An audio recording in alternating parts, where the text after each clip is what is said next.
sa bahay nila Pangulong Bongbong Marcos at Speaker Martin Romualdez mag-insert o magpasok ng 100 billion worth of projects sa BICAM. Sana po ay hindi nila ako mapatay bago ko mailabas ang lahat. Ginawa ko lang ang utos sa akin, pero ngayon, handa na akong harapin ang lahat.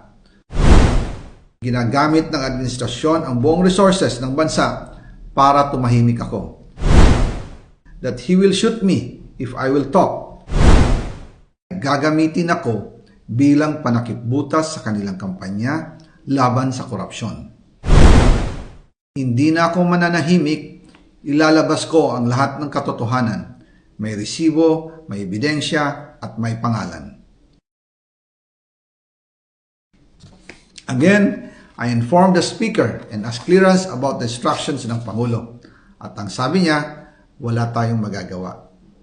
Kaya po nagtataka ako kung bakit sinasabi ni Pangulo na hindi niya makilala ang budget, samantalang lahat na binawas at dinagdag sa mga ahensya ng gobyerno ay humihingi ng approval sa kanya si Sec. Mina Pangandaman.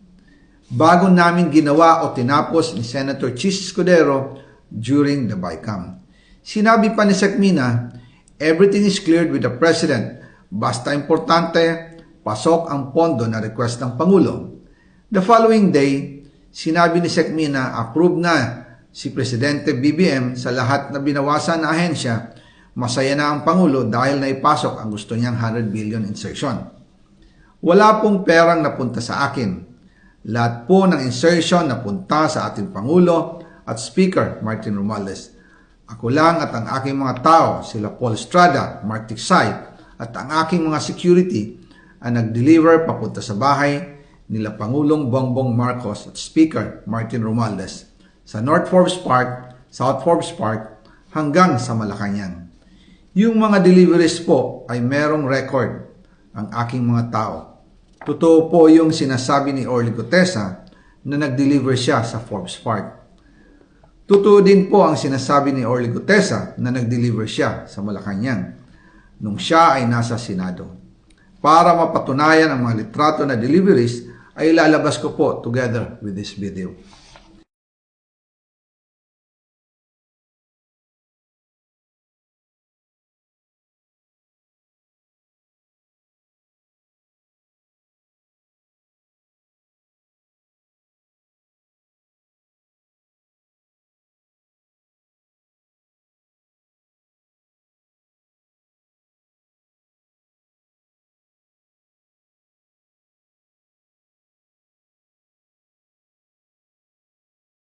After po ng approval ng budget sa General Appropriations Act of 2025, nagtanong po ako sa DPWH kung magkano ang kailangan na ibigay sa Office of the President o ang SOP na bigayan.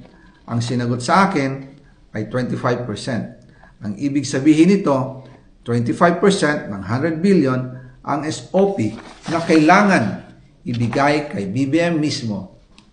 In total, 25 billion ang napunta kay Pangulong Bongbong Marcos. Kaya ngayon ay hinahamon ko si Ombudsman Remulla kung seryoso talaga siya sa mga sinasabi niya sa kanyang press release na idadamay niya pati si Martin Romualdez kung magbibigay ako ng ebidensya. Patunayan niya ngayon ang pronouncement niya. Imbestigahan niya ang fraternity Brad at ang kanyang kaibigan na si Speaker Martin Romualdez kung talagang tutupad siya sa tungkulin niya. Imbestigahan din niya si President Bongbong Marcos.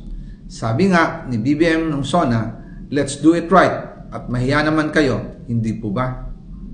Nananawagan din po ako sa Senado na imbestigahan ang 100 billion insertion ni Presidente. Alam ko po na hindi gagawin ni Ombudsman Remulla ang hamon ko. Pero magaling ang Senado sa imbestigasyon at ako ay naniniwala na dahil sa kanila, lalabas ang katotohanan.